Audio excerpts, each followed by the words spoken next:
Ak, sport, tu esi drosme un gods un prieks.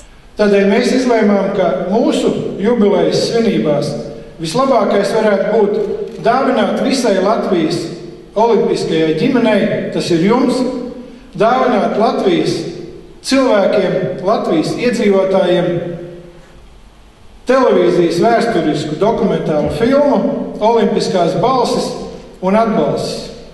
Es gribētu novēlēt, varbūt pēc 90 gadiem, kas zina, kas notiks, bet lai viņai vismaz tuvākajā laikā būtu vislielākais spars un, protams, atbalsts, lai radītu mēs šo te jauno paudzi, jo kam sekot ir par 90 gadiem, mums ir 80 medaļnieki. Es esmu pārliecināts, ka nākošajos gados tā progresija būs ievērojami lielāka, nenoliedzot šos te milzīgos panākumus, ko mazā valsts Latvija ir gūsi, bet mūsu spēkos ir daudz vairāk.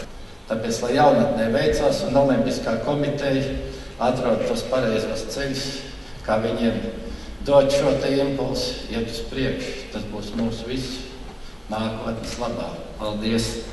Lai saules mūž tajā mūsu valstī, un lai saules mūž arī tiem mūsu sportistu panākumiem, lai mēs visi kopā spējam lepoties ar savu valsti. Un tāpēc liels paldies jums par to, ka jūs esat, ko jūs darījāt un ko jūs darīsiet. Lai mums visiem veicas. Paldies jums! Vēlos apliecināt, ka Latvijas valdība novērtē Latvijas Olimpiskās komitejas ieguldījumu gan profesionālā sporta attīstībā, gan sporta kā veselīgu dzīvesveidu popularizēšanā sabiedrībā. Lai olimpiskā devīze ātrāk, augstāk, spēcīgāk, kas iegravēta šajā traukā, jūs spārno un nes veiksmi. Un tādu prāt arī Olimpiskās komitejas prezidenta kungam šo dāvanu pasniegt.